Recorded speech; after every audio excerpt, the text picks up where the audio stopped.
নমস্কার, চলে এলাম নতুন বিষয় নিয়ে। আজকের আলোচনার বিষয় ফিজিক্স। আর উচ্চ মাধ্যমিকের পরীক্ষা প্রস্তুতি চলছে শেষ মুহূর্তের।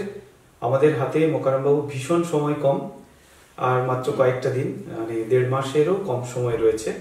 ছাত্রছাত্রীদের পরীক্ষার প্রস্তুতি কিন্তু এখন তুঙ্গে, তারা সবাই টেস্ট পেপার বেরিয়ে গেছে, প্র্যাকটিস করছে। মূলত আমাদের আলোচনা 70 নম্বরকে কেন্দ্র করে, কারণ 30 নম্বর যে প্র্যাকটিক্যাল রয়েছে সেটা ইতিমধ্যেই হয়ে গেছে। কথায় কথায় ভুলেই গিয়েছি, আমাদের মঞ্চে রয়েছেন আজকে আমাদের সবারই খুব পরিচিত মোহাম্মদ মোকাররমুজ্জামান মোল্লা মহাশয়। নমস্কার। দীর্ঘ 23 বছর ধরে শিক্ষকতার সঙ্গে যুক্ত এবং সুনামের সঙ্গে উচ্চ মাধ্যমিক শিক্ষা সংসদের পরীক্ষকও। এরকম একজন গুণী মানুষকে, অভিজ্ঞ মানুষকে আমরা পেয়েছি আজকে। তার কাছ থেকেই জেনে নেব বিশদে। আজকে আমাদের আলোচনার বিষয় হচ্ছে উচ্চ মাধ্যমিকের ফিজিক্স। মোকাররমবাবু। ছাত্রছাত্রীরা, তোমরা যারা 2024 সালে উচ্চ মাধ্যমিক পরীক্ষা দিচ্ছ, ফিজিক্স পরীক্ষা জানো তোমরা 70 নম্বরের। তো পরীক্ষার প্রস্তুতি তোমাদের প্রায় শেষের মুখেই বলা যায়। তো তোমরা এই শেষ কিছুদিন যে টেস্ট পেপারগুলো করবে সেগুলো লিখে লিখে প্র্যাকটিস করবে, এবং সবচেয়ে বেশি যেটা করবে সেটা হচ্ছে প্রবলেম, নিউমারিক্যালসগুলো। কারণ এখন যেটা দেখা যাচ্ছে ফিজিক্সে বিশেষ করে নিউমারিক্যালস খুব দিচ্ছে, শুধু খুব নয়, এবং প্রায় নিট বা জেইর স্ট্যান্ডার্ডের কাছাকাছি পৌঁছে যাচ্ছে এই কোশ্চেনগুলো। আর ফিজিক্স হচ্ছে এমন একটা সাবজেক্ট যেখানে নিউমারিক্যালস কমন পাবে এটা খুব কম হয়, মানে আশাই করা যাবে না। আসলে এত একই প্রশ্ন এতভাবে করা যায় এবং এত নতুন নতুন প্রশ্ন তৈরি করা যায়, মানে বিশেষ করে নিউমারিক্যালসগুলো। সেই জন্য তোমাদের প্রত্যেকটা টেস্ট পেপার অন্তত 2-3টে টেস্ট পেপারের নিউমারিক্যালসগুলো খুব কিন্তু ভালো করে নিতে হবে। এবং আশা করছি যদি তোমরা 2 বা 3টে টেস্ট পেপারের সব নিউমারিক্যালসগুলো করতে পারো, তাহলে এই যে বেস তৈরি হবে সেই বেসের উপর ভিত্তি করে নতুন যে নিউমারিক্যালসগুলো তো যদি আসে সেগুলো তোমরা আশা করছি সলভ করতে পারবে। এটা হচ্ছে প্রথম কথা। আর বিষয়ভিত্তিক আলোচনা শুরু করার পূর্বে আমি তোমাদের একটু মার্কস ডিস্ট্রিবিউশনগুলো জানিয়ে দিই। তোমরা জানো হয়তো অনেকেই, কারণ তোমরা টেস্ট পরীক্ষা দিয়েছো এবং একদম নির্দিষ্ট করা আছে আমাদের কাউন্সিলের নিয়মে যে কোন চ্যাপ্টার বা কোন ইউনিট থেকে কীরকম কোশ্চেন পড়ে। তোমরা জানো যে আমাদের এমসিকিউ 14টা থাকে। এই 14টা এমসিকিউ এর মধ্যে কোনো অথবা থাকে না, আর 4টে মাত্র শর্ট আনসার টাইপ অর্থাৎ 1 নম্বরের কোশ্চেন থাকে। এই 4টের মধ্যে 2 বা 3টেতে অথবা তোমরা পেতে পারো। আর 2 নম্বরের যে প্রশ্ন সেটা থাকে 5টা। এই 5টা প্রশ্নের মধ্যে 3টেতে অর থাকে, আর 2টোতে অথবা থাকে না। আর 3 নম্বরের প্রশ্ন থাকে 9টা। এই 9টার মধ্যে 5টাতে অর থাকে, আর 5 নম্বরের প্রশ্ন থাকে মোট 3টে। এই 5 নম্বরের প্রশ্নের মধ্যে 3টের মধ্যে 2টোতে অর থাকে, 1টিতে অর থাকে না। এই হচ্ছে মোট কোশ্চেন। আমাদের ইউনিট আছে মোট 10টা। এই 10টা ইউনিটে যে নাম্বার বিভাজন সেটা হচ্ছে, প্রথমে ধরো ইলেকট্রোস্ট্যাটিক্স, এখানে এমসিকিউ থাকছে 2টো, আর এসএকিউ অর্থাৎ 3 নম্বরের প্রশ্ন থাকছে 2টো, মোট 8 নম্বর। দ্বিতীয় ইউনিট হচ্ছে কারেন্ট ইলেকট্রিসিটি, সেখান থেকে একটি এমসিকিউ থাকবে, একটি 2 নম্বরের প্রশ্ন থাকবে, আর একটি 5 নম্বরের প্রশ্ন থাকবে। আর পরের যে ইউনিট সেটা হচ্ছে magnetic effect of current and magnetisation. সেখানে তোমরা পাবে 2টো এমসিকিউ, একটা 1 নম্বরের প্রশ্ন, একটা 2 নম্বরের প্রশ্ন, একটা 3 নম্বরের প্রশ্ন, মোট 8 নম্বর। এর পরের ইউনিট হচ্ছে electromagnetic induction and alternating current. সেখানে তোমরা পাচ্ছ 2টো এমসিকিউ, একটা 1 নম্বরের প্রশ্ন এবং একটা 5 নম্বরের প্রশ্ন, মিলে মোট 8 নম্বর। এবারের ইউনিট হচ্ছে ইলেকট্রোম্যাগনেটিক ওয়েভ। এটা খুব ছোট ইউনিট, একটাই চ্যাপ্টার থাকে। এই এইখান থেকে তোমরা একটা এমসিকিউ এবং একটা 2 নম্বরের প্রশ্ন মিলে মোট 3 নম্বরের প্রশ্ন পাবে। পরের ইউনিট হচ্ছে অপটিক্স, সেখানে থাকছে দুটো এমসিকিউ, একটা 1 নম্বরের প্রশ্ন এবং দুটো 3 নম্বরের প্রশ্ন ও একটি 5 নম্বরের প্রশ্ন। এটা সবচেয়ে বড় চ্যাপ্টার এবং সবচেয়ে বেশি নম্বর থাকে, মোট 14। এই অপটিক্সে কিন্তু দুটো ভাগ আছে, তোমরা জানো, আমরা আবার আলোচনায় আসবো, যে একটা হচ্ছে ফিজিক্যাল অপটিক্স আর একটা হচ্ছে জিওমেট্রিক্যাল অপটিক্স। এরপরের ইউনিট হচ্ছে dual nature of radiation and matter, সেখান থেকে তোমরা পাচ্ছ একটা এমসিকিউ, একটা 3 নম্বরের প্রশ্ন মিলে মোট 4 নম্বর। পরের ইউনিট হচ্ছে অ্যাটমস অ্যান্ড নিউক্লিয়ার, সেখানে থাকছে একটা এমসিকিউ, একটা 2 নম্বরের প্রশ্ন এবং একটি 3 নম্বর প্রশ্ন মিলে মোট 6 নম্বর। আর নেক্সট যে ইউনিটটা আসছে সেটা হচ্ছে ইলেকট্রনিক ডিভাইসেস, সেখানে একটা এমসিকিউ পাবে, একটা 1 নম্বরের প্রশ্ন পাবে আর দুটো 3 নম্বরের প্রশ্ন মিলে মোট 8 নম্বর থাকবে। এবং লাস্ট যে ইউনিট সেটা হচ্ছে কমিউনিকেশন সিস্টেম, সেখান থেকে একটা এমসিকিউ এবং একটা 2 নম্বরের প্রশ্ন মিলে মোট 3 নম্বরের প্রশ্ন পাবে। এই হচ্ছে তোমাদের মোট 70 নম্বরের নাম্বার বিভাজন। এবার আমরা আসবো, তোমরা এই যে পরীক্ষা দিতে যাবে, এই যে প্রস্তুতি নেবে, সময় যেহেতু খুব কম, কোন কোন বিষয়গুলো কোন কোন চ্যাপ্টার থেকে এবারে গুরুত্বপূর্ণ এবং তোমরা অবশ্যই দেখে যাবে, সেই বিষয়ে আমি চ্যাপ্টার অনুযায়ী কিছু আলোচনা করছি। প্রথম ইউনিট হচ্ছে ইলেকট্রোস্ট্যাটিক্স, সেখানে তোমরা জানো 4টে চ্যাপ্টার আছে। প্রথম হচ্ছে স্থির তড়িতের প্রাথমিক ঘটনা। এই যে চ্যাপ্টার, এটা একবারে প্রাথমিক আলোচনা, এখানে খুব কয়েকটা জিনিস শুধু তোমরা পড়ে যাবে। একটা হচ্ছে স্থির তড়িৎ শ্রেণী, আধানের কোয়ান্টায়ন, অর্থাৎ একটা আধান এটা সম্ভব কিনা, এটা আমরা জানি যে একটা ইলেকট্রনের আধানের থেকে কম আধান সম্ভব না, কাজে এই আধানের কোয়ান্টায়নটা একটু দেখে যাবে। আর কয়েকটা জিনিস, একটা হচ্ছে তড়িৎ পর্দা, তড়িৎ ব্যাপ্তা অর্থাৎ সূচিমুখ ক্রিয়া, এবং এখানে যেটা করবে সেটা হচ্ছে আধানের তলমাত্রিক ঘনত্ব কি, এটা করবে, আর বজ্রবাহের কার্যাবলী। এই কয়েকটা জিনিস যদি তোমরা স্থির তড়িতের প্রাথমিক ঘটনা থেকে করো তাহলে আর কিছু সেভাবে করার দরকার নেই। নেক্সট চ্যাপ্টার, একটা বড় চ্যাপ্টার হচ্ছে তড়িৎ ক্ষেত্র। তড়িৎ ক্ষেত্রের প্রথমেই আছে কুলম্বের সূত্র, এবং এই কুলম্বের সূত্রের হচ্ছে ভেক্টর রূপ, এটা কিন্তু দেখে যাবে। এবং অনেক সময় যেটা দেয় যে ε0 অর্থাৎ তড়িতের যে মাধ্যমের পরাবৈদ্যুতিক ধ্রুবক এর মান এবং একক, এটা তোমরা কিন্তু একটু দেখে যাবে। এই পরাবৈদ্যুতিক ধ্রুবক এবং পরাবিদ্যুতের মেরুবর্তিতা, এইটা কিন্তু তোমরা একটু তৈরি করবে। তাছাড়া থাকছে এখানে পরাবৈদ্যুতের মেরুবর্তিতা বলেছি, এবার আসবে বলরেখা। এই বলরেখার যে ধর্ম, এই বলরেখার দুটো ধর্ম কিন্তু গুরুত্বপূর্ণ। এক হচ্ছে দুটি বলরেখা পরস্পরকে কখনোই ছেদ করে না, এবং বলরেখা হচ্ছে একটি সমবিভব তলকে লম্বভাবে ছেদ করে। কেন? এটাও কিন্তু কয়েকবার এসেছে। তাছাড়া বলরেখা যখন করবে, এই বলরেখার সঙ্গে তড়িৎ প্রাবল্যের সম্পর্ক কি, এটা করবে। আর প্রবলেম হচ্ছে যে তড়িৎ দ্বিমেরু, এই দ্বিমেরুর ক্ষেত্রে দ্বিমেরুর অক্ষের উপরে কোনো বিন্দুতে তড়িৎ প্রাবল্য কত এবং লম্ব সমদ্বিখণ্ডকের উপরে তড়িৎ প্রাবল্য কত, এই দুটো কিন্তু তোমরা করে যাবে। এবং এখান থেকে প্রবলেম প্রায় আসে, কাজেই তোমাদের এটা কিন্তু এখানে করতে হবে। এছাড়া কোনো তড়িৎ ক্ষেত্রে, সুষম তড়িৎ ক্ষেত্রে কোনো দ্বিমেরুকে রাখলে তার উপরে কত টর্ক প্রযুক্ত হয়, এবং এই একটা নির্দিষ্ট কোণে প্রতিস্থাপন করতে গেলে তাহলে কত কার্য করতে হয়, এটাও কিন্তু তোমাদের করতে হবে তড়িৎ দ্বিমেরুর ক্ষেত্রে। তারপরে আসবে গাউসের উপপাদ্য, খুবই গুরুত্বপূর্ণ এবং ইম্পর্টেন্ট, এবং এর প্রয়োগের ক্ষেত্রে তোমরা কোনো গোলীয় ফলকের ভেতরে এবং বাইরে বিভিন্ন জায়গায় তড়িৎ প্রাবল্য কিরকম হবে সেটা তৈরি করবে। এছাড়া অসীম ঋজু তার জন্য তার নির্দিষ্ট দূরত্বে তড়িৎ প্রাবল্য কত হবে সেটা তৈরি করবে।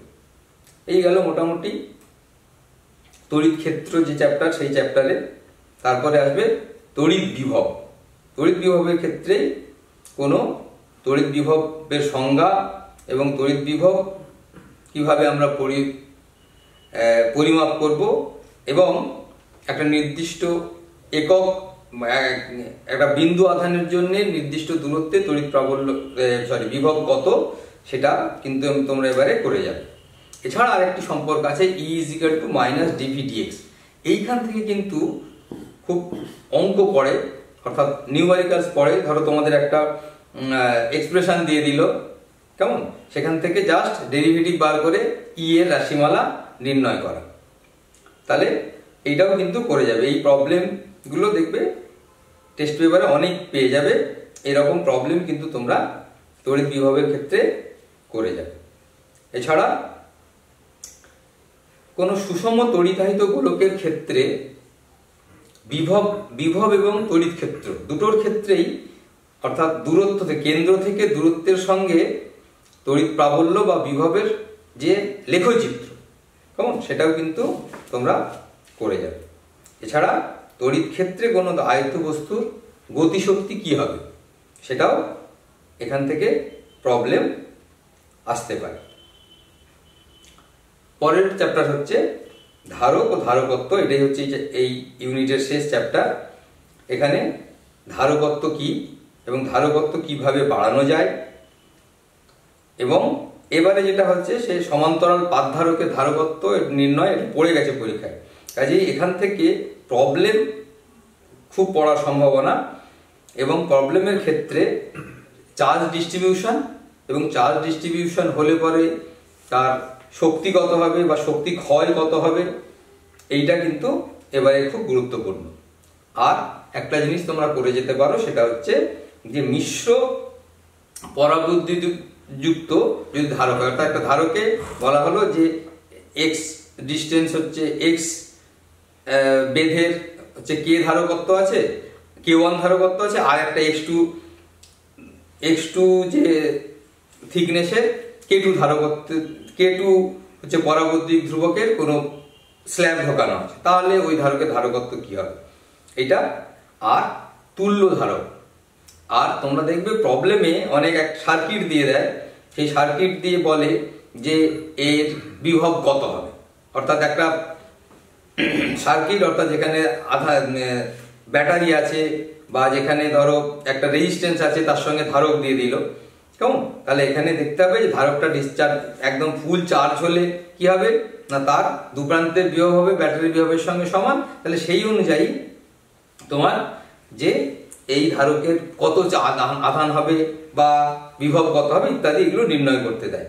কাজে এই প্রবলেমগুলো কিন্তু করে যাবে। আর হচ্ছে তুল্য ধারকত্ব, অর্থাৎ একটা সার্কিট কয়েকটা বিভিন্নভাবে যোগ করে দেয় ধারক, এবং তার তুল্য ধারক কি হবে সেটা নির্ণয় করতে যায়। মোটামুটি এইগুলো যদি তোমরা করে যাও তাহলে আশা করা যায় ইলেকট্রোস্ট্যাটিক্স যে ইউনিট, এখানে 8 নাম্বার আছে, মোটামুটি পেয়ে যাবে। নেক্সট আমরা চলে যাব দ্বিতীয় ইউনিট, যে ইউনিটটা হচ্ছে কারেন্ট ইলেকট্রিসিটি। এখানেও মোট 8 নাম্বার আছে। এখানে যে চ্যাপ্টার, প্রথম চ্যাপ্টার হচ্ছে তড়িৎ প্রবাহ এবং ওহমের সূত্র। ওহমের সূত্র থেকে এটা আমরা জানি যে কোষের এখান থেকে যেগুলো গুরুত্বপূর্ণ সেগুলো হচ্ছে কোষের আভ্যন্তরীণ রোধ, নষ্ট ভোল্ট, তারপরে হচ্ছে শান্ট, তারপরে হচ্ছে transformation of galvanometer to ammeter, অর্থাৎ গ্যালভানোমিটারকে কিভাবে অ্যামিটার বা কিভাবে ভোল্টমিটারে রূপান্তরিত করা যায়। এইটা কিন্তু এবারে এসে গেছে, কাজে এটা সেরকম গুরুত্বপূর্ণ নয়, কিন্তু এখান থেকে আমরা আশা করছি যদি রোধের সমবায় দেয়, কেমন, অনেক রকম ভাবে রোধের সমবায় পড়ে, সেই সমবায়ের তুল্য রোধ কি হবে সেটা কিন্তু নির্ণয় করতে হবে। আর একটা প্রবলেম মাঝে মাঝে দিয়ে থাকে, তোমরা টেস্ট পেপারেও দেখতে পাবে, সেটা হচ্ছে যে একটা কোষ এবং রোধের একটা মিশ্র সমবায় দিয়ে বলছে যে কি শর্তে এখানে তড়িৎ ম্যাক্সিমাম হবে, সেই শর্তও কিন্তু তোমরা করে যাবে। আর এইবারে তোমাদের তড়িৎ প্রবাহ মাত্রা রাশিমালা অর্থাৎ বিচলন বেগ, মোবিলিটি, এইসব দিয়ে হচ্ছে তড়িৎ প্রবাহ মাত্রা রাশিমালা নির্ণয়, এটা পরীক্ষায় পড়ে গেছে এবং অনুপ্রবাহ বেগও পড়ে গেছে। কাজেই এইখান থেকে অর্থাৎ এই সচলতা বা মোবিলিটি, তারপর রিল্যাক্সেশন টাইম, এই জায়গা থেকে এবারে আমরা আশা করছি সেরকম কিছু পড়বে না, কিন্তু তাও তোমরা বলা যায় না যে রিপিটও হতে পারে, এবং ঠিক ওইটা না রিপিট করলেও হয়তো বললো যে ওহমের সূত্র, অর্থাৎ মোবিলিটির সঙ্গে ওই যে ওহমের সূত্রের সম্পর্ক, ওহমের সূত্র এখান থেকে তোমরা নির্ণয় করো, কেমন? তাহলে এইটা কিন্তু তোমরা এখান থেকে করে যাবে। নেক্সট হচ্ছে পরের হচ্ছে কারশফের সূত্রাবলী এবং তড়িৎ সংক্রান্ত পরিমাপ। এখানে তোমাদের আগের বারে হুইস্টন ব্রিজ পড়ে গেছে, হুইস্টন ব্রিজের শর্ত এবং এখান থেকে প্রবলেমও পড়েছে, কেমন? তাহলে এবং আরো গুরুত্বপূর্ণ হচ্ছে মিটার ব্রিজ, এটাও পড়ে গেছে। কাজে এখান থেকে তোমাদের এবারে হচ্ছে হুইস্টন ব্রিজেরটা তেমন গুরুত্বপূর্ণ নয়, কিন্তু তোমাদের তড়িৎ বিভব অর্থাৎ একটা ব্যাটারির বিভব কিভাবে পরিমাপ করা যায় এটা কিন্তু এবারে গুরুত্বপূর্ণ পোটেনশিওমিটারের সাহায্যে, কেমন? তাহলে এইটা হচ্ছে এখান থেকে গুরুত্বপূর্ণ। আর হচ্ছে তড়িৎ ক্ষমতা, এখান থেকে তেমন কিছু এনে তোমরা মোটামুটি মাধ্যমিকে পড়েছো, সেখান থেকেই থেকেই এখানে প্রশ্ন আসে এবং খুব কম এক আধবার প্রশ্ন এসেছে। এখানে শুধু ভোল্টেজ রেটিং এবং ভোল্টেজ রেটিং, কারেন্ট রেটিং বা পাওয়ার রেটিং এইগুলো একটু দেখে যাবে। এছাড়া ফিউজ, কোন ফিউজ কোথায় ব্যবহার করা যায় এইগুলো, এবং আরেকটি গুরুত্বপূর্ণ হচ্ছে রোধক, যে রোধ সেই রোধের কালার কোডিং, কেমন? একটা রোধ দিয়ে দিল বলছে, বা কালার কোডিং দিয়ে দিল বললো রোধ কি হবে, বা একটা কালার কোডিং দিয়ে দিল বললো রোধ কি হবে, বা উল্টোটাও বলতে পারে যে রোধ হচ্ছে এত, তাহলে তার কালার কোডিং কি কি থাকবে। এই কালার কোডিংটা কিন্তু এবারে গুরুত্বপূর্ণ, এটা তোমরা এখান থেকে দেখেছো। তাহলে এই গেল মোটামুটি সেকেন্ড ইউনিট। তারপরে যে ইউনিট, সেই ইউনিটটা হচ্ছে magnetic effect of current and magnetisation. এখানে একটা খুব বড় চ্যাপ্টার এইটা। এখানে গুরুত্বপূর্ণ হচ্ছে প্রথম হচ্ছে তড়িৎ চুম্বকত্ব। তড়িৎ চুম্বকত্বের প্রথম যেটা হচ্ছে বায়োসাভার্ট ল বা ল্যাপ্লাসের সূত্র।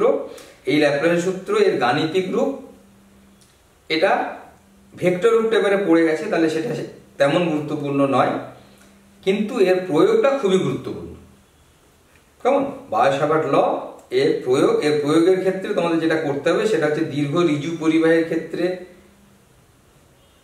তো চৌম্বক ক্ষেত্র কি হবে, বৃত্তাকার পরিবাহীর কেন্দ্রে বা অক্ষের উপর, কেমন? এটা। আর এখানে আরেকটা গুরুত্বপূর্ণ সূত্র হচ্ছে অ্যাম্পিয়ারের বদ্ধপদ সূত্র। এই বদ্ধপদ সূত্রের ক্ষেত্রে এর ব্যবহার যেমন করবে তেমন সঙ্গে সঙ্গে এর সীমাবদ্ধতাটাও কিন্তু করে যাবে। আর বদ্ধপদ সূত্রের যে প্রয়োগ, সেটাতে মূলত যেটা পড়ে সেটা হচ্ছে সলিনয়েডের ক্ষেত্রে প্রয়োগ বা টরয়েডের ক্ষেত্রে প্রয়োগ, এই দুটোই কিন্তু তোমাদের করতে হবে। এরপর যেটা করতে হবে সেটা হচ্ছে চৌম্বক ক্ষেত্রে গতিশীল আহিত কণার উপর প্রযুক্ত বল। এক্ষেত্রে গুরুত্বপূর্ণ হচ্ছে তোমাদের সাইক্লোট্রন। সাইক্লোট্রনের ক্ষেত্রে সাইক্লোট্রনের শর্ত কি, অর্থাৎ কি শর্তে সাইক্লোট্রন হবে, অর্থাৎ এবং সাইক্লোট্রন আমরা কি কাজে লাগাই, এটা কিন্তু সাইক্লোট্রন কম্পাঙ্ক কত, এগুলো হিসাব, এইগুলো কিন্তু গুরুত্বপূর্ণ। এছাড়াও যে সুষম তড়িৎ ক্ষেত্রের মধ্যে যদি আহিত কণার গতি এবং যদি তড়িৎ ক্ষেত্র এবং চৌম্বক ক্ষেত্র একসঙ্গে থাকে, এবং তাহলে চৌম্বক ক্ষেত্রে একটা আহিত কণার গতি কি হবে, এবং যদি দুটো লম্বভাবে থাকে তড়িৎ ক্ষেত্র এবং চুম্বক ক্ষেত্র, তাহলে কি হবে, কেমন? এবং এখান থেকে আমরা V=E/B এর যে ফর্মুলা, অর্থাৎ আমরা জানি যে যদি চৌম্বক ক্ষেত্র এবং তড়িৎ ক্ষেত্র সমকোণে থাকে এবং তার সমকোণে যদি কোনো আধান গতিশীল হয়, তাহলে সেক্ষেত্রে যদি ভি ওই আধানের বেগ যদি E/B এর সমান হয়, তাহলে আমরা কি দেখবো যে নো ডিফ্লেকশন, অর্থাৎ কোনো দিকে ওই আধানটা বেঁকে যাবে না, সোজা চলে যাবে। কাজে এইটা কোথায় ব্যবহার করা হয়, কিভাবে ব্যবহার করা হয়, এটাও কিন্তু তোমরা তৈরি করে যাবে। এছাড়া হচ্ছে লরেঞ্জ বল, কেমন, লরেঞ্জ বলটাও এখানে গুরুত্বপূর্ণ। আর চৌম্বক ক্ষেত্রে তড়িৎবাহী তারের উপর বল তা বা প্রবাহ কুণ্ডলীর উপরে যে টর্ক প্রযুক্ত হয় তার গাণিতিক রূপ, এইগুলো হিসাব করা, অর্থাৎ সবকিছুই কিন্তু তোমাদের ডিডাকশনগুলো ভালো করে করে যেতে হবে। এই ডিডাকশনগুলো করলে যেটা সুবিধা হচ্ছে, তুমি ডিডাকশন করলেও পারবে, আবার যদি এখান থেকে কোনো নিউমারিক্যালস পড়ে তাহলে সেটাও কিন্তু তোমরা পেরে যাবে। এছাড়া হচ্ছে চলকুণ্ডলী গ্যালভানোমিটারের মূল তত্ত্ব, এটাও কিন্তু এখানে তোমাদের গুরুত্বপূর্ণ বিষয়। এছাড়া তাহলে এবং একটা অ্যাটমের মধ্যে অর্থাৎ পরমাণুর মধ্যে একটা ইলেকট্রনের যে দ্বিমেরু ভ্রামক তার ক্যালকুলেশন, সেটাও কিন্তু একটু দেখে যাবে। পরের চ্যাপ্টার হচ্ছে পদার্থের চুম্বক ধর্ম। পদার্থের চুম্বক ধর্মের ক্ষেত্রে ঘূর্ণায়মান আহিত কণার চুম্বক প্রাবল্য, এটা খুব গুরুত্বপূর্ণ। ঘূর্ণায়মান আহিত কণার উপর চুম্বক প্রাবল্য এবং ইলেকট্রনের চুম্বক দ্বিমেরু ভ্রামক, যেটাকে আমরা বোর ম্যাগনেটন বলি, এটা কিন্তু এর এক্সপ্রেশনটা তোমরা করে যাবে। এছাড়া বিভিন্ন চুম্বক পদার্থের ধর্মের তুলনা, এটা কিন্তু এই ধর্মের তুলনায় একবারে পড়েছে দুটো, কিন্তু আরো যেগুলো আছে সেগুলো কিন্তু তোমরা করে যাবে। এছাড়া চুম্বক তৈরিতে কোন ধরনের চুম্বক তৈরি করতে কি ধরনের পদার্থ ব্যবহার করা হয়, কেন ব্যবহার করা হয়, সেটাও কিন্তু এদের ধর্মের থেকে জানা যায়। এছাড়া হচ্ছে ভূচুম্বকত্বের মূল রাশি এবং এখান থেকে উদাসীন বিন্দু নির্ণয় করা। হয়তো বললো যে একটা উত্তর মেরু উত্তর দিকে করে রাখা একটা দণ্ডচুম্বক আছে, তাহলে তার উদাসীন বিন্দু নির্ণয় করো। বলে দিল যে ভূচুম্বকের অনুভূমিক উপাংশ এত, কেমন, তাহলে এইভাবে উদাসীন বিন্দু কোথায় হবে এটা কিন্তু দেখে নেবে, এবং দুটো অবস্থানের জন্যই দেখে নেবে। যদি উত্তর মেরু উত্তর দিকে করে রাখা আছে চুম্বক, বা উত্তর মেরু দক্ষিণ দিকে করে রাখা আছে, এটা দেখবে যে দু জায়গায় হবে। যে উত্তর মেরু উত্তর দিকে করে রাখা থাকে তাহলে লম্ব সমদ্বিখণ্ডকের উপরে উদাসীন বিন্দু পাবে, আর যদি উল্টো করে রাখা থাকে তাহলে তোমরা পাবে তার অক্ষের উপরে। তাই এইটা একটু কিন্তু, এবং এখান থেকে প্রবলেমও করতে পারে এবং কোন ডিডাকশনও দিতে পারে যে কোথায় কত দূর হবে নির্ণয় করে। এছাড়া বিনতি কোণ, এবং এখান থেকে প্রবলেম, খুব ছোট ছোট প্রবলেম পড়ে, দেখবে বইতে অনেক প্রবলেম আছে, খুব ছোট ছোট প্রবলেম। এই প্রবলেমের উদাহরণগুলো কিন্তু তোমরা করে যাবে। এই গেল পরের যে তৃতীয় যে ইউনিট, সেই ইউনিটের বিষয়। এতে দুটো চ্যাপ্টার ছিল, এই দুটো চ্যাপ্টার। নেক্সট হচ্ছে electromagnetic induction and alternating current. এখানে প্রথম যেটা হচ্ছে তড়িৎ চুম্বকীয় আবেশ। তড়িৎ চুম্বকীয় আবেশের ক্ষেত্রে আবেশ কাকে বলে, ফ্যারাডের সূত্র, লেঞ্জের সূত্র এবং এদের সমন্বয়, এবং লেঞ্জের সূত্র যে শক্তি সংরক্ষণ সূত্র, সেটা কিভাবে প্রমাণ করা যায় সেটাও কিন্তু তোমরা দেখে যাবে। তাছাড়া চুম্বক আবেশ, চুম্বক প্রবাহের সংজ্ঞা, এদের গাণিতিক রূপ, এটা এখান থেকে যেটা করবে সেটা হচ্ছে আরেকটা জিনিস, সেটা হচ্ছে ঘূর্ণি প্রবাহ। ঘূর্ণি প্রবাহ কি এবং ঘূর্ণি প্রবাহ কমানোর জন্য কি কি ব্যবস্থা নেওয়া যেতে পারে। এছাড়া হচ্ছে এখান থেকে যে শক্তি, সেই শক্তির এক্সপ্রেশনটা পড়ে গেছে।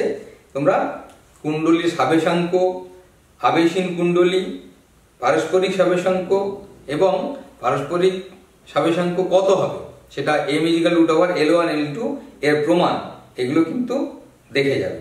এছাড়া সলিনয়েডের চুম্বক ক্ষেত্রের যে শক্তি তার এক্সপ্রেশন, এটা তোমরা এই ডিডাকশনটা পড়ে যাবে। E=b²/2μ0, এই যে ফর্মুলা, এটার ডিডাকশনটা পড়ে যাবে। এছাড়া চোখ কাকে বলে এবং চোখ কোথায় ব্যবহার করা হয় এটা পড়ে যাবে। আর নেক্সট যে চ্যাপ্টার সেটা হচ্ছে পরিবর্তী প্রবাহ, এটা আমরা জানি অল্টারনেটিং কারেন্ট। এই অল্টারনেটিং কারেন্টের ক্ষেত্রে যে একটা এক্সপ্রেশন দিয়ে দিল, কেমন, এই এক্সপ্রেশন দিয়ে তোমাকে ধরো ভি এর এক্সপ্রেশন দিল, দিয়ে বললো একটা এল আর সার্কিট, তার আই এর ভি এর এক্সপ্রেশন হচ্ছে এটা, তাহলে আই এর এক্সপ্রেশন কি হবে, বা আই এর ম্যাক্সিমাম মান কত হবে, বা আরএমএস মান কত হবে, কেমন। কাজে এইগুলো একটু করে যেতে হবে। এবং এটা কিন্তু তিনটে এর ক্ষেত্রে, এল সার্কিট, আর সার্কিট, সি সার্কিট, এল আর সার্কিট, সি আর সার্কিট, অর্থাৎ যতগুলো সার্কিট আছে সবগুলোই কিন্তু তোমাদের করে যেতে হবে। এখানে আলাদা করে বলা যাবে না যে এই সার্কিটটা পড়তে পারে, ওই সার্কিটটা পড়তে পারে না, এভাবে কিন্তু কিছু বলা যাবে না। যে কোনো সার্কিট দিতে পারে, দিয়ে তোমাকে এক্সপ্রেশন গুলো বার করতে দিতে পারে। তবে খুব বার করতে দেওয়ার থেকেও যেটা গুরুত্বপূর্ণ সেটা হচ্ছে যে এদের সম্পর্ক। এবং আরো ছোট ছোট প্রশ্ন এখান থেকে খুব আসতে পারে, সেটা হচ্ছে যে ভোল্টেজের সঙ্গে কারেন্টের ফেজ ডিফারেন্স কত হবে। এটা আমরা জানি যে আর হলে পরে হবে না, সি হলে কি হবে। এবং এখান থেকে শক্তির যে এক্সপ্রেশন বা ক্ষমতা গুণক, কেমন, এইগুলো কিন্তু সব করে যেতে হবে। এছাড়া এলসিআর সার্কিট এবং প্রত্যেকটা সার্কিটের ক্ষেত্রে জেড কত হবে, প্রতিঘাত কত হবে, সেগুলো কিন্তু তোমাদের জেনে যেতে হবে। এছাড়া তারপরে হচ্ছে এলসিআর সার্কিট। এই এলসিআর সার্কিটের অনুনাদের শর্ত কি, বা অনুনাদ হলে কারেন্ট কার মধ্যে দিয়ে প্রবাহিত হবে, তখন ক্যাপাসিটরের দুধারের বিভব কত হবে, এইসব জিনিসগুলো কিন্তু তোমাদের বই থেকে সুন্দর করে তৈরি করে যেতে হবে। আর এখানে আরেকটা গুরুত্বপূর্ণ হচ্ছে কিউ ফ্যাক্টর কি এবং এর গুরুত্ব কি, এইগুলো জানতে হবে। এই হচ্ছে তোমাদের ইলেকট্রোম্যাগনেটিক যে ইন্ডাকশন, সেইখান থেকে। পরের আমরা যে ইউনিটে যাব, সেই ইউনিটটা হচ্ছে ইলেকট্রোম্যাগনেটিক ওয়েভ। ইলেকট্রোম্যাগনেটিক ওয়েভ খুব ছোট্ট একটাই চ্যাপ্টার আছে, এখান থেকে খুব বেশি কিছু পড়তে হয় না। এখান থেকে তোমাদের প্রথমে স্পেকট্রামটা জেনে যেতে হবে, অর্থাৎ কোন তরঙ্গ দৈর্ঘ্য তাকে কি নামে ডাকা হয় এবং তার ব্যবহার কোথায় হয়, কোন কোন কাজে কি ওয়েভ ব্যবহার করে। যেমন রেডিও ওয়েভ কি কাজে ব্যবহার করে, তার তরঙ্গ দৈর্ঘ্য কত, তার কম্পাঙ্ক কত ইত্যাদি, এটা জানতে হবে। এছাড়া ই আর বি এর ইকুয়েশন এবং ই আর বি এর সম্পর্ক, অর্থাৎ তড়িৎ ক্ষেত্র এবং চৌম্বক ক্ষেত্রের যে সম্পর্ক। একটা মাঝে মাঝেই দেখা গেছে টেস্ট পেপারে বা পড়েছে যে একটা ধরো ই এর এক্সপ্রেশন দিয়ে দিল, ই এর এক্সপ্রেশন দিয়ে বললো বি এর এক্সপ্রেশন কি হবে। তাহলে কি করতে হবে না, আমরা জানি সি সমান ই বাই বি, তাহলে এখান থেকে সি হচ্ছে আলোর বেগ, তাহলে সি আমরা জানি, ই এর এক্সপ্রেশন দিয়ে দিয়েছে, তাহলে ই বাই বি থেকে সি বার করা হলো এবং সেখান থেকে এক্সপ্রেশনটা লেখা। কাজে এই ছোট ছোট প্রশ্ন এখান থেকে পড়ে। এছাড়া হচ্ছে শক্তি ঘনত্ব, সি এর সঙ্গে মিউ জিরো এবং এপসিলন জিরোর সম্পর্ক, এইগুলো। আর হচ্ছে যে যদি তোমাকে বলে যে এক্স অক্ষ বরাবর হচ্ছে তড়িৎ ক্ষেত্র, ওয়াই অক্ষ বরাবর চৌম্বক ক্ষেত্র, তাহলে তড়িৎ চুম্বক যে তরঙ্গ, সেই তরঙ্গটার অভিমুখ কোন দিকে হবে। তাহলে এইগুলো একটু জেনে যেতে হবে।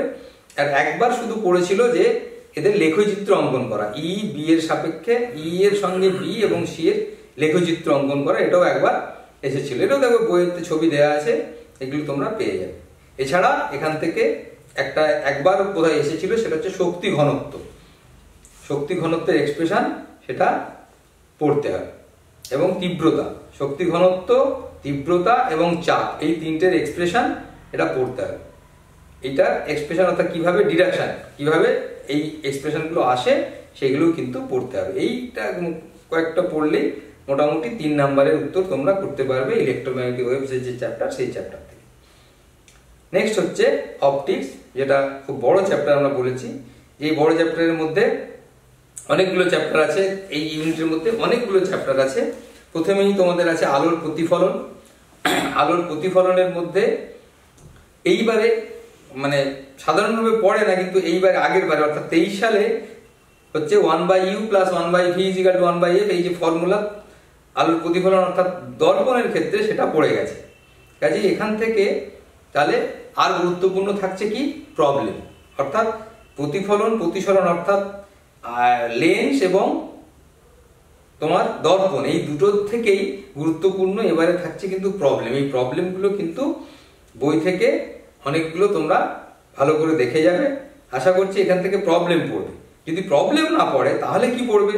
তাহলে যেটা দেখা যাচ্ছে যে অনুবন্ধী ফোকাস যুগল এবং xy = f², এই যে ফর্মুলা, এই ফর্মুলার গুরুত্ব কি এইটা কিন্তু পড়বে। আর এখান থেকে থাকছে বিবর্ধন। কেমন? তাহলে এইগুলো হচ্ছে তোমার এ থেকে, দর্পণ থেকে এবং লেন্স থেকে, দুটো থেকেই কিন্তু xy = f², এই ফর্মুলা এবং এই ফর্মুলার গুরুত্ব এটা পড়বে। আর যেটা পড়বে সেটা হচ্ছে lens maker formula. Lens maker formula এটা কিভাবে আসে, আর গোলীয় তলে আলোর প্রতিসরণ, এখান থেকে শুধু একটাই এক্সপ্রেশন পড়ে যাবে, অর্থাৎ কিভাবে আসে সেটা হচ্ছে μ2/v - μ1/u = μ2 - μy/r। এই যে ফর্মুলা, এই ফর্মুলাটা কিভাবে আসে প্রত্যেকটা ক্ষেত্রে দেখবে একই এক্সপ্রেশন। বইতে দেখবে অনেকগুলো এরকম আছে, ক্ষেত্র আছে, যে একটা কনকেভ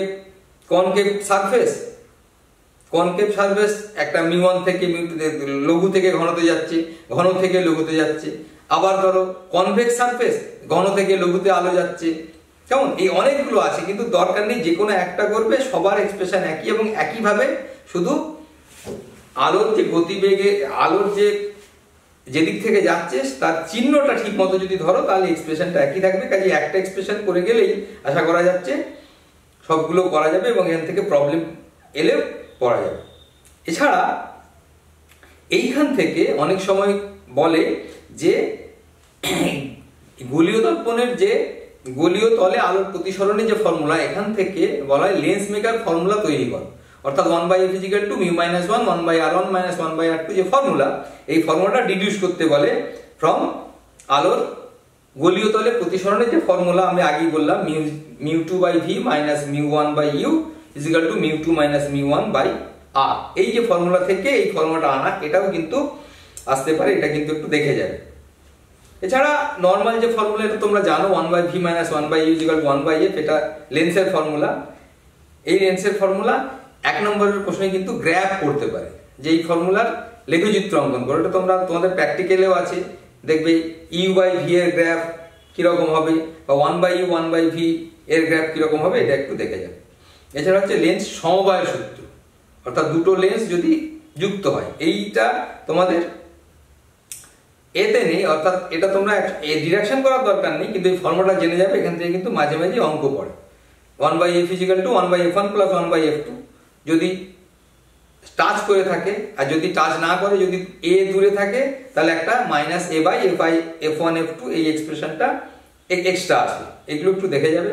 আরেকটা গুরুত্বপূর্ণ প্রবলেম লেন্স থেকে যেটা আসতে পারে, অনেকদিন আসেনি কিন্তু আগে আসতো, এইটাও আমরা আশা করছি এবার এই প্রবলেম দিতে পারে। যেহেতু এবারে 23 সালে মোটামুটি ডিডাকশন বেশ কয়েকটা পড়েছে, সেই জন্য প্রবলেমের দিক থেকে আমরা বলছি যে একটা বস্তু, সেখান থেকে d দূরত্বে যদি একটা পর্দা থাকে, তাহলে কি শর্তে এই পর্দায় প্রতিবিম্ব গঠিত হবে, অর্থাৎ d > 4f, এই যে এইটা হলে তবে গিয়ে পর্দায় প্রতিবিম্ব গঠিত হবে।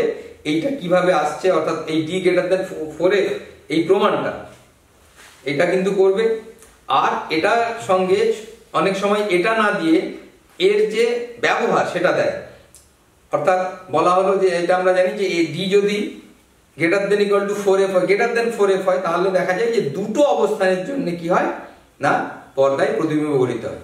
এখন এই যে দুটো অবস্থানের জন্য পর্দায় প্রতিবিম্ব গঠিত হলো, তাদের মধ্যে ব্যবধান যদি x হয়, কেমন, তাহলে সেখান থেকে f = d² - x²/4d এরকম একটা ফর্মুলা, বা i = √i1 i2।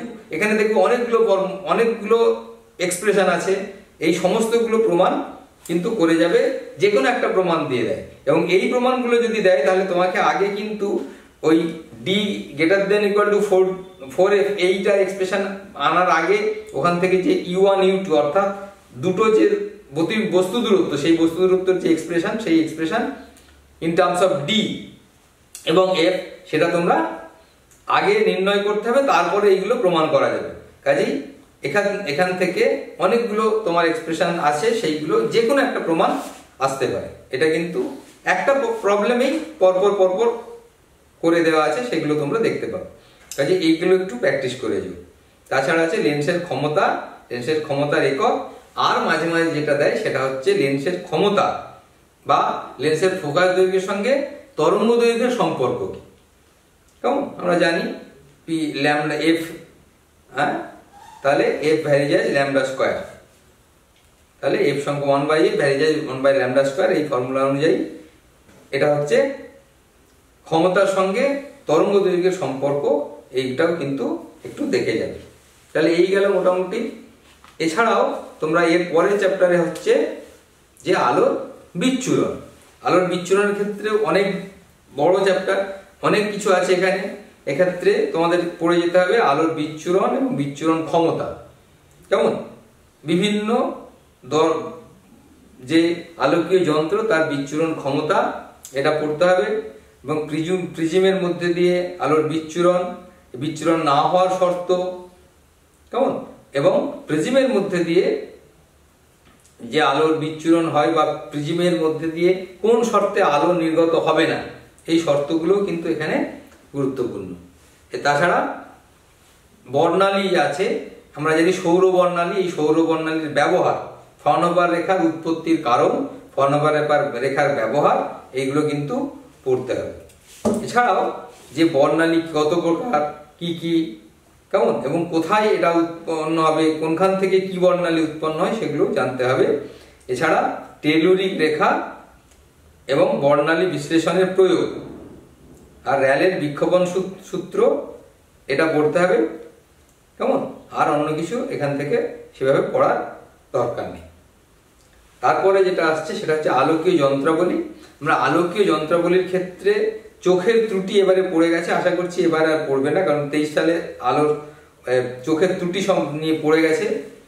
কিন্তু এবারে অনুবীক্ষণ বা দূরবীক্ষের যন্ত্রের গঠন, অর্থাৎ কোনটা কোন লেন্সের ফোকাস দৈর্ঘ্য কিরকম হবে, কোনটা বেশি কোনটা কম, কার অ্যাপারচার বেশি কার কম, এবং এখান থেকে গুরুত্বপূর্ণ হচ্ছে যে এদের বিবর্ধন ক্ষমতার এক্সপ্রেশন, এবং এখান থেকে কিন্তু মাঝে মাঝেই প্রবলেম পড়ে।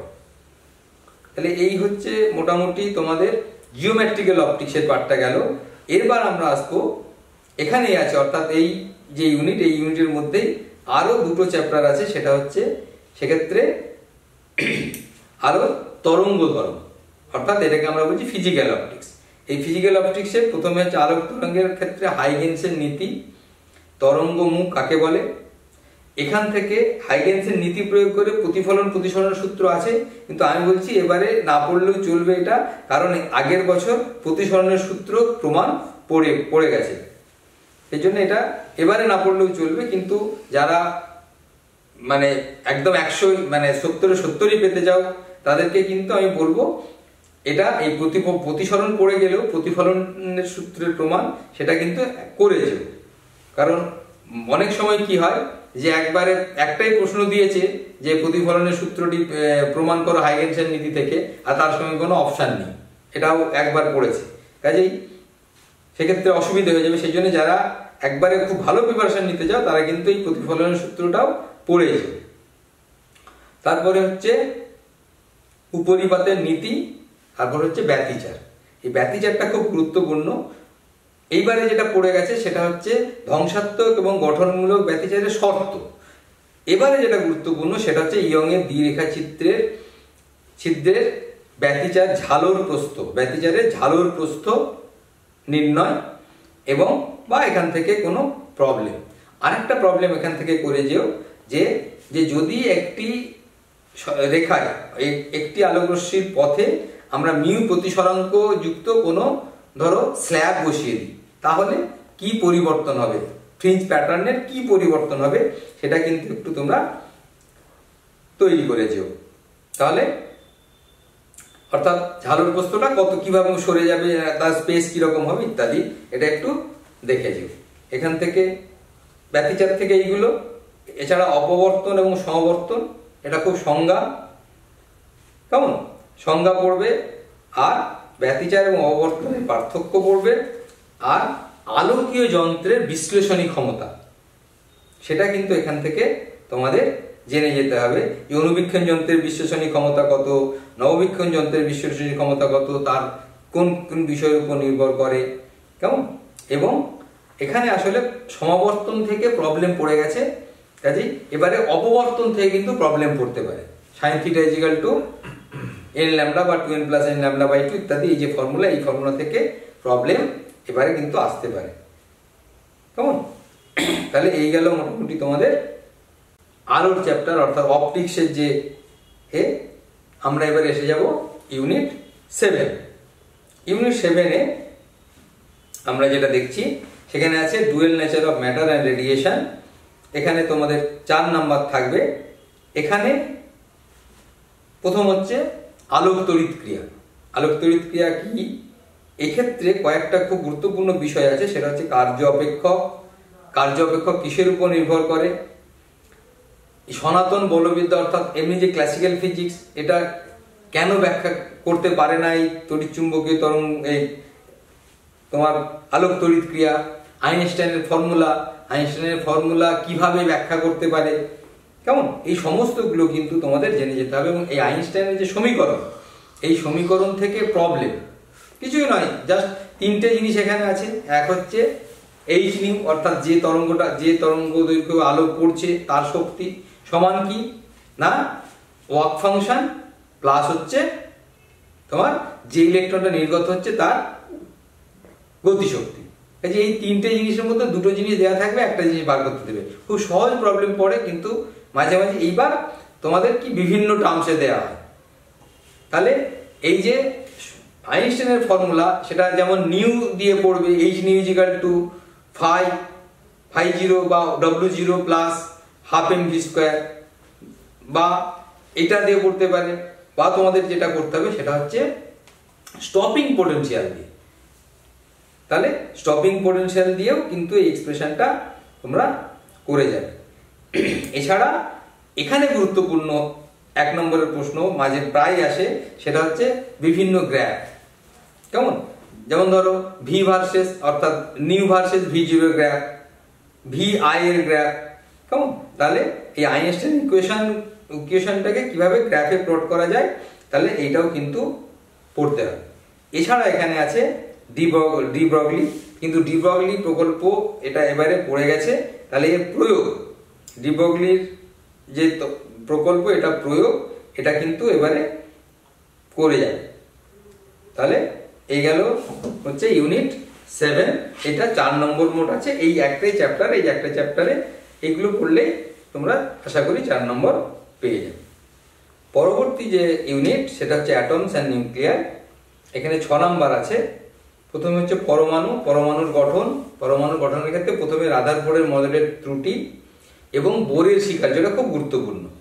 এই যে বোরের স্বীকার্য, এখান থেকে তোমার বোরের স্বীকার্য ধরে তোমাকে যেটা করতে হবে সেটা হচ্ছে যে বিভিন্ন জিনিসের এক্সপ্রেশন, অর্থাৎ ব্যাসার্ধের এক্সপ্রেশন, n-তম কক্ষপথের ব্যাসার্ধের এক্সপ্রেশন, এনার্জির এক্সপ্রেশন, গতিবেগের এক্সপ্রেশন, ভি এর এক্সপ্রেশন, এইগুলো কিন্তু সমস্তগুলো কিন্তু করে যেতে হবে। এবং এখান থেকে যেটা গুরুত্বপূর্ণ হচ্ছে হাইড্রোজেন বর্ণালী। হাইড্রোজেন বর্ণালীর ক্ষেত্রে যে বর্ণালী উৎপন্ন হবে তার যে ওয়েভ নাম্বার 1/λ, সেটা যে এক্সপ্রেশন, সেটাও খুব ভালো করে যেতে হবে। এই এক্সপ্রেশনটা নির্ণয় করা, এখন কথা হচ্ছে যে নির্ণয় করতেও দিতে পারে বা এখান থেকে নিউমেরিক্যালসও দিতে পারে।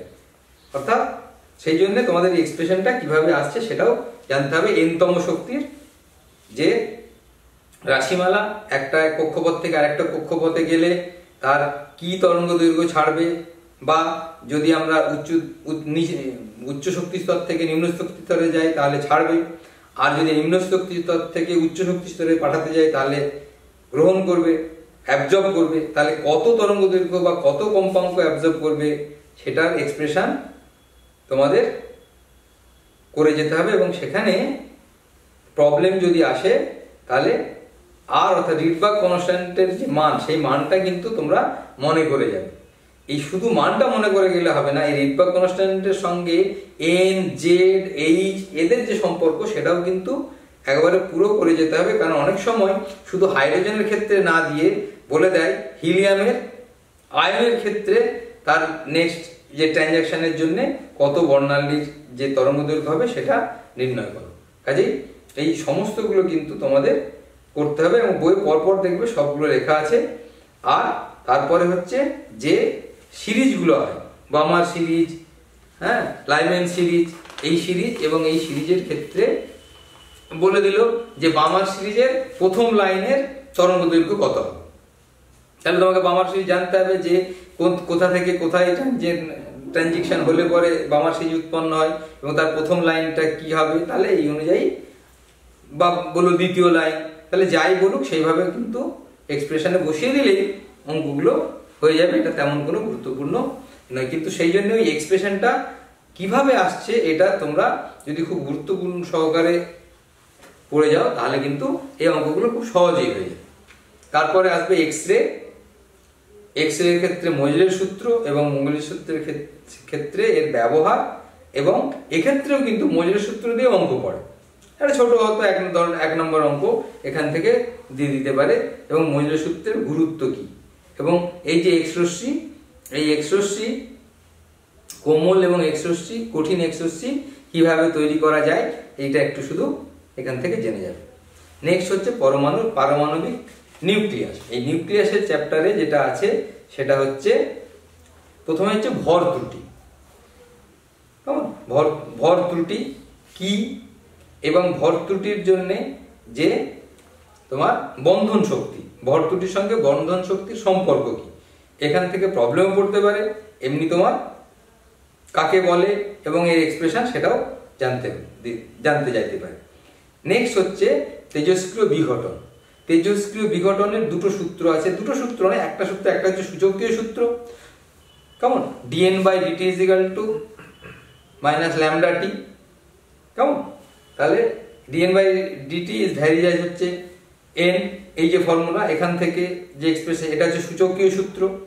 আর হচ্ছে একটা হচ্ছে বিঘটনের সরণ সূত্র, অর্থাৎ বলে দিল তোমাদের একটা পরমাণু ক্রমাঙ্ক এবং ভর সংখ্যা দিয়ে দিল, বলল এখান থেকে কয়েকটা আলফা কয়েকটা বিটা নির্গত হয়েছে, হয়ে একটা নতুন যে পরমাণু তৈরি হয়েছে তার পরমাণু ক্রমাঙ্ক এত, ভর সংখ্যা এত, তাহলে কতগুলো আলফা কতগুলো বিটা পরমাণু নির্গত হয়েছে নির্ণয় করো।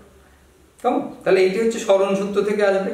আমরা জানি যে একটা আলফা বেরিয়ে যাওয়া মানে পরমাণু ক্রমাঙ্ক 2 কমে যাবে, ভর সংখ্যা 4 কমে যাবে, তাহলে সেই অনুযায়ী হিসাব করতে হবে। বিটা বেরোলে একটা শুধু পরমাণু ক্রমাঙ্ক 1 বেড়ে যাবে, ভর সংখ্যার কোনো পরিবর্তন হবে না।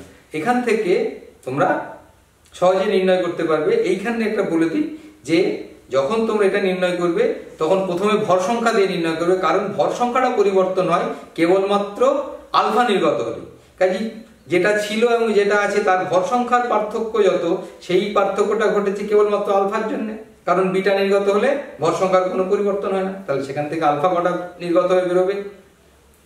আর তারপরে আলফা বেরিয়ে গেলে তুমি এই একটা আলফা বেরোনোর জন্য দুটো পরমাণু ক্রমাঙ্ক কমার কথা, সে অনুযায়ী কত পরমাণু ক্রমাঙ্ক হওয়ার কথা দেখা যাবে, তা সেটা নেই।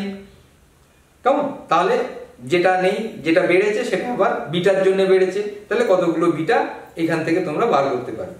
কাজে এইটা হচ্ছে তেজস্ক্রিয়তা থেকে আমরা বলি সরণ সূত্র, অর্থাৎ একটা আলফা বেরোলে কি কমে যাবে বা কি বাড়বে সেইটাকে বলা হচ্ছে সরণ সূত্র।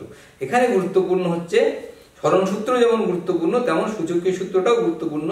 এখান থেকে অনেক সময় অর্ধায়ু এবং যে ল্যামডা অর্থাৎ বিঘটনের যে ধ্রুবক, সেই বিঘটন ধ্রুবকের সম্পর্ক নির্ণয় করতে দেয়, এবং এই বিঘটন ধ্রুবক থেকে তোমার বলে দিল যে এত ছিল, এত সময় পরে 1/3 আছে, তাহলে তার অর্ধায়ু কত, তাহলে এই সূচকীয় সূত্র থেকে খুব সহজেই এগুলো বার করতে পারবে।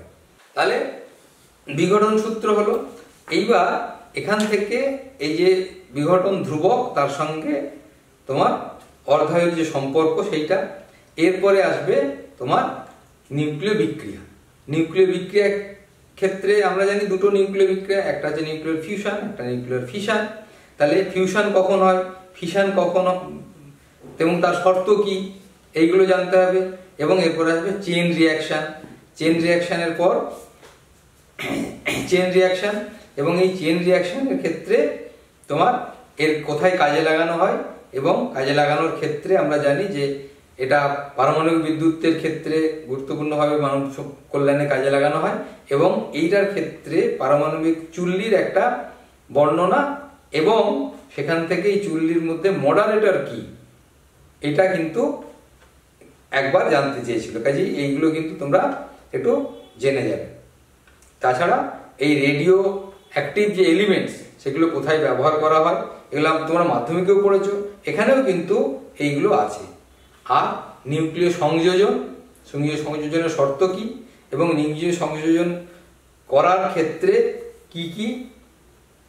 ক্ষেত্রে কেন আগে আমরা নিউক্লিয়ার বিভাজন ঘটাই তারপরে কেন নিউক্লিয় সংযোজন ঘটাই, এইটা কেন হয় এটা কিন্তু জানতে হবে। আরেকটা জিনিস মাঝে মাঝে 1 নম্বরের প্রশ্ন দেয়, সেটা হচ্ছে তাপীয় নিউট্রন কি।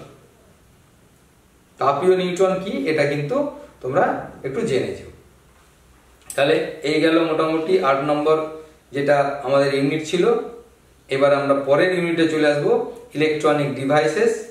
এই ইলেকট্রনিক ডিভাইসেস দুটো চ্যাপ্টার, একটা হচ্ছে অর্ধপরিবাহী ইলেকট্রনিক্স আর একটা হচ্ছে ডিজিটাল বর্তনী। অর্ধপরিবাহী ইলেকট্রনিক্সের ক্ষেত্রে প্রথমেই তোমার আসবে সেমিকন্ডাক্টর। তাহলে এই সেমিকন্ডাক্টরের ক্ষেত্রে ইন্ট্রিনজিক এক্সট্রিনজিক সেমিকন্ডাক্টর কি এটা তোমাদের জানতে হবে। এবং অর্ধপরিবাহের ক্ষেত্রে পটিতত্ত্ব এটা কিন্তু খুব গুরুত্বপূর্ণ। এই পটিতত্ত্ব হচ্ছে একটা ইন্ট্রিনজিক সেমিকন্ডাক্টর, তার পটিতত্ত্বের ক্ষেত্রে পটিগুলো কিরকম হয়, তাকে এন টাইপ ডোপিং করা হলো, একটা পি টাইপ ডোপিং করা হলো, তাহলে তাদের পটির ক্ষেত্রে তাদের যে লেভেলগুলো কোথায় কোথায় থাকবে সেইগুলো কিন্তু তোমাদের জেনে যেতে হবে। তাহলে অর্ধপরিবাহী ইলেকট্রনিক্সের প্রথমে যেটা আছে সেটা হচ্ছে সেমিকন্ডাক্টর। এই সেমিকন্ডাক্টরের ক্ষেত্রে ইন্ট্রিনজিক সেমিকন্ডাক্টর, এক্সট্রিনজিক সেমিকন্ডাক্টর, তারপরে তাকে N type doping P type doping করলে কি হয় এইগুলো কিন্তু তোমাদের জানতে হবে। এছাড়া যেটা হচ্ছে পটিতত্ত্বের সাহায্যে এটা ব্যাখ্যা। পটিতত্ত্বের ক্ষেত্রে তিনটে পটি কিন্তু করে যেতে হবে। এক হচ্ছে ইন্ট্রিনজিক সেমিকন্ডাক্টর, অর্থাৎ যখন কোনো ডোপিং করা হয়নি তখন পটি কিরকম ছিল, তারপরে ধরো পি টাইপ ডোপিং করলে ফার্মি লেভেলটা কোথায়, আর এন টাইপ ডোপিং করলে ফার্মি লেভেলটা কোথায়, এগুলো কিন্তু তোমাদের তিনটেই করতে হবে। তারপরে হচ্ছে পিএন সংযোগ। পিএন সংযোগ করলে যেটা হয় সেটা কি না নিঃশেষিত অঞ্চল। নিঃশেষিত অঞ্চল কি সেটা জানতে হবে। এবং নিঃশেষিত অঞ্চল কি হয় ফরওয়ার্ড বায়াস এবং রিভার্স বায়াসের ক্ষেত্রে। তারপরে আগে জানতে হবে যে বায়াসিং কি, এটাও পরীক্ষায় পড়ে যে বায়াসিং কি। তারপরে বায়াসিং করার পর যেটা হবে সেটা হচ্ছে নিঃশেষিত অঞ্চলের কি হয়, বায়াসিং করলে পরে কি হয় সেটা জানতে হবে। এবং এর ক্ষেত্রে তাহলে এই বায়াসিং করার পর যেটা দাঁড়ায় সেটা হচ্ছে ডায়োড। ডায়োডের যে ব্যবহার এখানে সেটা এবারে পড়ে গেছে 2023-এ, সেই জন্য আমি ডায়োডের ব্যবহারের ক্ষেত্রে খুব একটা গুরুত্বপূর্ণ এবারে নয়, কিন্তু ডায়োডের যে বৈশিষ্ট্য লেখো সেটা কিন্তু তোমরা অবশ্যই করে যাবে। তবে ডায়োড থেকে এবারে স্পেশাল যে ডায়োড জেনার ডায়োড সেটাও এবারে পড়ে গেছে, ভোল্টেজ স্টেবিলাইজার হিসাবে জেনার ডায়োড সেটাও এবারে পড়ে গেছে। কাজেই জেনার ডায়োডের থেকে আর যে দুটো ডায়োড আছে এলইডি এবং সোলার ডায়োড, অর্থাৎ এই দুটো ফটো ডায়োড এবং এলইডি, এই দুটো ডায়োডের লেখচিত্র অন্তত তোমরা করে যেও যাতে এই লেখচিত্রগুলো দিয়ে দিতে পারে। তারপর আসবে ট্রানজিস্টার। ট্রানজিস্টারের ক্ষেত্রে একটা গুরুত্বপূর্ণ বিষয় হচ্ছে ডোপিং। কোথায় কি রকম ডোপিং করা হয়, বেস, এমিটার এবং কালেক্টরে কোথায় কি ধরনের ডোপিং করা হয় এটা কিন্তু গুরুত্বপূর্ণ, এটা জানতে হবে। তারপরে হচ্ছে এর বায়াসিং, কিভাবে বায়াসিং করা হয়। তোমাদের সিলেবাসে শুধু সি মোড আছে, কাজেই অন্য মোড বইতে থাকলেও সেটা পড়ার দরকার নেই, শুধু সি মোডটাই পড়ে যাবে। এবং সি মোডের ব্যবহার এবং ভোল্টেজ প্রবাহ বিবর্ধক হিসাবে এর ব্যবহার, এটাই হচ্ছে সবচেয়ে গুরুত্বপূর্ণ। এছাড়া এদের যে বিভিন্ন ফ্যাক্টর অর্থাৎ গুণাঙ্ক, বিবর্ধন গুণাঙ্ক, প্রবাহ পরিবৃত্তি গুণাঙ্ক, এগুলোর মধ্যে সম্পর্ক এবং এদের সংজ্ঞা, এগুলো কিন্তু পড়ে যেতে হবে। তাহলে এইগুলো করলেই তোমাদের মোটামুটি অর্ধপরিবাহী ইলেকট্রনিক্সটা হয়ে যাবে। আর ডিজিটাল বর্তনী আছে এরপরে। ডিজিটাল বর্তনীর ক্ষেত্রে খুব গুরুত্বপূর্ণ হচ্ছে বাইনারি টু ডিজিটাল কনভার্সন, অর্থাৎ তোমাকে একটা সংখ্যা দিল, সেই সংখ্যাকে কিভাবে বাইনারিতে ট্রান্সফার করবে, বা একটা বাইনারি সংখ্যা দিল কিভাবে তোমরা এতে মানে ট্রান্সফার করবে এতে ডেসিমেলে, সেটা কিন্তু পড়ে যাবে, এটা প্রায় পড়ে। তারপরে হচ্ছে বিভিন্ন লজিক গেট, এই গেটগুলো কিভাবে তৈরি করা হয় এবং এদের হচ্ছে তোমার চিহ্ন এবং ট্রুথ টেবিল। আর ডায়োড ব্যবহার করে অ্যান্ড গেট, অর গেট এবং নট গেট কিভাবে তৈরি করা হয় সেটা কিন্তু তোমরা পড়ে যাবে। এছাড়া থাকছে ন্যান্ড গেট এবং নর গেট। এবারে টেন্ডেন্সি হচ্ছে বেশ কিছুদিন যে এই ন্যান্ড গেট ব্যবহার করে কিভাবে অর গেট তৈরি করা হয়, বা নর গেট ব্যবহার করে কি করে অর বা ন্যান্ড গেট তৈরি করা হয়, এই ধরনের কিছু ব্যবহার, সেগুলোও তোমাদের বইয়ে দেখবে দেয়া আছে, সেইগুলো করে যাবে। বই যেগুলো আছে ওইগুলো করে গেলেই হবে। তাহলে এই হলো মোটামুটি তোমাদের ইলেকট্রনিক্স ডিভাইসেস এই চ্যাপ্টার। এখানে আর তেমন কিছু করার নেই। নেক্সট আমরা চলে যাব লাস্ট ইউনিট, যেটা হচ্ছে কমিউনিকেশন সিস্টেম। সেখানে তোমরা 3 নাম্বার আছে। এই কমিউনিকেশন সিস্টেমের ক্ষেত্রে মডুলেশন কি, কেন মডুলেশন করা হয়, অ্যামপ্লিটিউড মডুলেশন কি, এফএম কি, বিরূপণাঙ্ক কি, এবং বিরূপণাঙ্কের একটা যে এক্সপ্রেশন আছে সেই এক্সপ্রেশনটা কেমন, এবং এখান থেকে আরেকটা হচ্ছে ট্রান্সমিশন, এবং এই ট্রান্সমিশনের ক্ষেত্রে যে অ্যান্টেনার দৈর্ঘ্য কত হওয়া উচিত এইটা, আরেকটা হচ্ছে যে রেঞ্জ অফ ট্রান্সমিশন। বলা হলো যে একটা ট্রান্সমিশনের যে অ্যান্টেনা এত উঁচু থেকে ট্রান্সমিশন করা হচ্ছে, আর একটা রিসেপ্টর সে এত উঁচুতে আছে, আর পৃথিবীর ব্যাসার্ধ এত, তাহলে রেঞ্জ কত, অর্থাৎ কত দূর ওই সিগন্যালটা যাবে, এই হচ্ছে। আর পৃষ্ঠ তরঙ্গ, দেশ তরঙ্গ, নভ তরঙ্গ ইত্যাদি এইগুলো কিভাবে সঞ্চার লাভ করে এইগুলো একটু জেনে যেতে হবে। আর যেটা করতে হবে সেটা হচ্ছে যে বিরূপণাঙ্কের যে ক্ষমতা, অর্থাৎ বিরূপণাঙ্কের যে এক্সপ্রেশন, সেই এক্সপ্রেশন থেকে কিন্তু প্রবলেম এবারের টেস্ট পেপারে বেশ কিছু দেখা যাচ্ছে। তাহলে তোমরা সেই এক্সপ্রেশনটা, অর্থাৎ বিটার যে এক্সপ্রেশন, সেই এক্সপ্রেশনটা একটু করে যাবে, তাহলেই দেখা যাবে মোটামুটি তোমাদের এই 3 নম্বরের খুব বেশি কিছু নেই, খুব বেশি কিছু পড়তে হবে না। এগুলো পড়লেই তোমাদের এই 3 নম্বরের প্রশ্নের উত্তর তোমরা দিতে পারবে। তা মোটামুটি ভাবে আমরা পুরো সিলেবাসটাই স্যার কভার করেছেন। মোদ্দা কথা যেটা হচ্ছে, আমাদের বই তো ভালো করে পড়তেই হবে, বিশেষ করে ফিজিক্সের ক্ষেত্রে অবশ্যই প্রবলেমগুলো সলভ করার জন্য আমাদের প্র্যাকটিসের দরকার। এবং আমাদের স্নেহের ছাত্রছাত্রীরা ইতিমধ্যেই কিন্তু টেস্ট পেপার হাতে পেয়ে গেছে, সারা বছর ধরেই তারা প্র্যাকটিস করছে। আমরা আশা করব প্রত্যেকের প্রস্তুতি এখন একেবারে চূড়ান্ত পর্যায়ে, তারা সবাই ভালো ফল করবে। স্যারকে অনেক ধন্যবাদ। আর আমাদের পক্ষ থেকে তোমাদের সবার জন্য রইল অনেক স্নেহাশিস এবং শুভেচ্ছা। তোমাদের পরীক্ষা খুব ভালো হোক, এই বলে আজকের মতো আমরা বিদায় নিচ্ছি স্টুডিও থেকে। সবাই খুব ভালো থেকো।